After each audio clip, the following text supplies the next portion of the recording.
افغانستان ہمسایہ ملک چین کے ساتھ مل کر الیکٹرک کارز کے پروجیکٹ پر کام کرنا چاہ رہا ہے۔ یہ گاڑیاں پیٹرول سے نہیں بلکہ بجلی کی مدد سے چلتی نظر آئیں گی۔ ٹیکنالوجی میں جدت اور عالمی مارکیٹ میں پیٹرولیم کی قیمتوں کے بڑھتے رجحان کی وجہ سے دنیا بھر کے لوگوں نے اب بجلی سے چلنے والی کاریں استعمال کرنا شروع کر دی ہیں۔ رپورٹس کے مطابق 2022 میں 10 ملین کے قریب الیکٹرک وہیکلز فروخت ہوئی اور اب بھی ان کی ڈیمانڈ میں اضافہ دیکھا جا رہا ہے۔ حالیہ رپورٹس کے مطابق چین وہ ملک ہے جس نے سب سے زیادہ الیکٹرک گاڑیاں بنائی ہیں اور اس کو فروخت کی ہیں۔ وہ انہی گاڑیوں کی مینوفیکچرنگ میں ٹاپ پر رہنے کی جنگ میں افغانستان سے معاہدہ کرنا چاہ رہا ہے۔ دوستو، یہ پروجیکٹ کیا ہے اور اس کا دونوں ممالک پر کیا اثر پڑے گا، ہم آپ سے شیئر کریں گے اس ویڈیو میں۔ دراصل افغانستان کی سرزمین قدرتی ذخائر سے مالا مال ہے۔ افغانستان کے پہاڑوں میں کئی قیمتی منرلز، دھاتیں جیسا کہ سونا، کاپر، لیتھیم اور کئی قیمتی پتھر موجود ہیں۔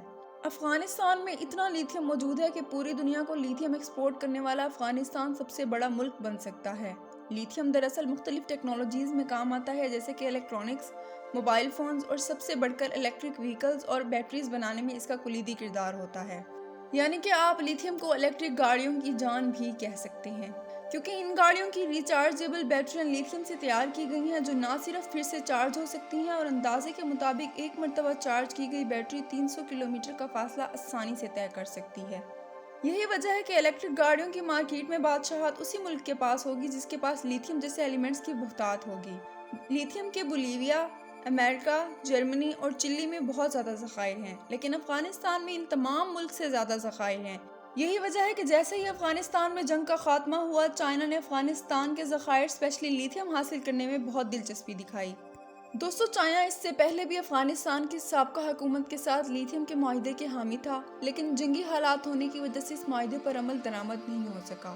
جنگ بندی کے بعد افغان انڈسٹریسٹ ایسوسی ایشن کے مطابق چائنا نے پھر سے الیکٹرک کارز اور بیٹریز کے لیے افغانستان کے ساتھ معاہدے میں دلچسپی دکھائی ہے۔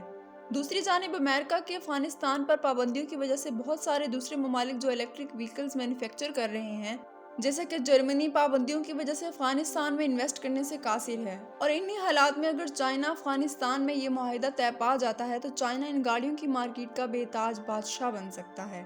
افغانستان اور چائنا کے آفیشلز کے مطابق دونوں ممالک میں بینک ایشوز چل رہے ہیں۔ جلد ہی ان مسائل کو حل کر کے اس پروجیکٹ پر کام شروع کر دیا جائے گا۔ اس منصوبے سے نہ صرف دونوں ممالک کے درمیان تعلقات مضبوط ہوں گے بلکہ چائنا جیسے ملک افغانستان میں انویسٹمنٹ کر کے افغانستان جیسے ملک کی اکانومی کو مضبوط کرنے میں کلیدی کردار ادا کرے گا۔ افغانستان کی اشیاء کو بھی چائنا کی منڈیوں تک رسائی ممکن ہوگی، افغانستان کے لوگوں کے لیے روزگار کے مواقع پیدا ہوں گے اور اس جیسے منصوبے کو پایہ تکمیل ہونے سے افغانستان کی تقدیر بدل سکتی ہے۔ دوستو، کیسی لگی آپ کو ہماری آج کی ویڈیو؟ اگر آپ کو پسند آئی ہو تو ہمارے چینل کو لائک اور سبسکرائب کرنا نہ بھولیے گا۔